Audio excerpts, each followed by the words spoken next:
Welcome to Bima's Crafty Corner. Yay! Hi, this is Els. Welcome to Bima's Crafty Corner.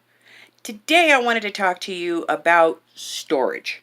We all have this issue, and so I decided that today would be my 5-minute Friday just to kind of give you an idea of how I work the storage. I have a system where all of my stamps, all of my dies, all of my embossing folders, and all of my stencils are in one filing cabinet. They are divided in that filing cabinet by alphabetical order, and within the alphabet by numerical order. It probably wouldn't make any sense to anybody else because I classify them the way I classify them. I don't classify by manufacturer or style. I put all of my kids' stamps in one section, all of my birthdays in another, family type things, birthdays, anniversaries, weddings in another section. So, I have a 3-color system. The red means that it's just a die. That's it. Blue means it's just a stamp. There's no die. Yellow means there's a stamp and a die. And so what I do is put the stamp on one side of the pocket, and then I put in a sheet of magnet, and I put the die on the other side. Now, this serves 2 purposes. 1, I can find them, and 2, if one's missing, I know it. And since this is Bima's Crafty Corner, the Bima is, well, my grandkids. So, this is my system. Every single stamp is in this book. Every die is in this book. Every stencil, every embossing folder, they're all in this book. Back here, I put all my embossing folders. I emboss it on a piece of paper. I put it in here and what number file it can be found in. All my embossing folders. If there's a stamp with it, I stamp the stamp on top of the embossing folder so that I know it's there. All of my die sets, I cut them out. I put them in here so I know visually exactly what I'm looking for.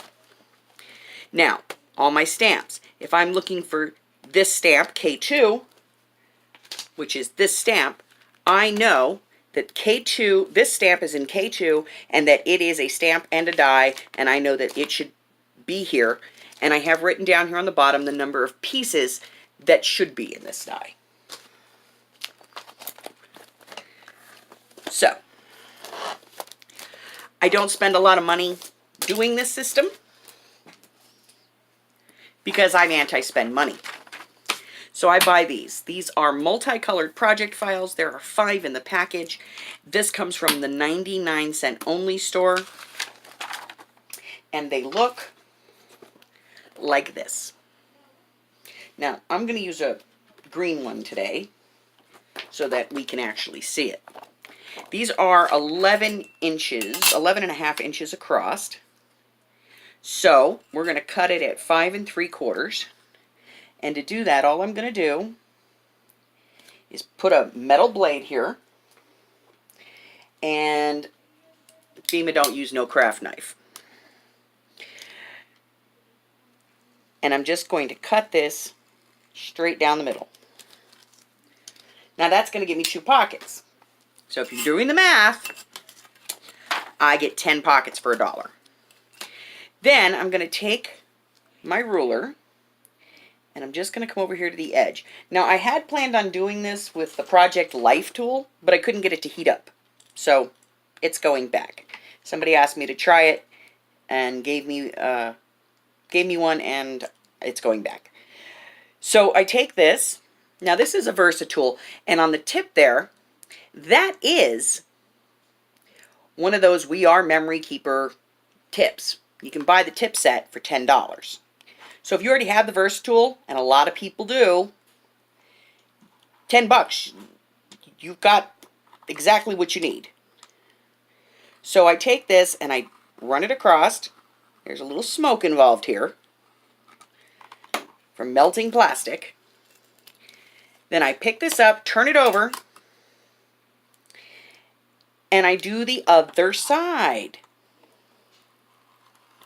And the reason I do both sides is that I make sure that I actually get this thing to meld together. Then what I'm going to do is take my metal ruler, put it inside, and just check my seam. Just run it up. Make sure my seam's good. See? I can see where it's a little loose.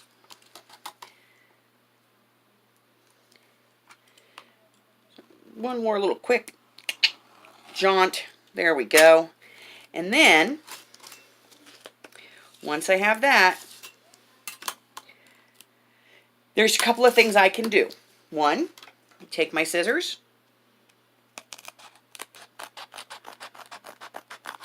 and I can clean this edge up.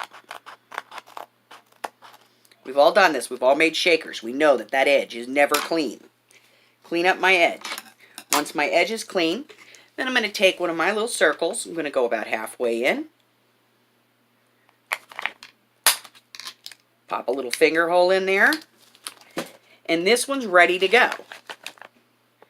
Now I can put a piece of paper in here if it's just going to be for stamps, or if it's just going to be for an embossing folder, or I can put a magnet sheet in here. However, I need to do this to make this work. There's no rhyme or reason to the color, just that I get a pack of 5, which gives me 10 envelopes for $1, and they go into my filing cabinet. That's it.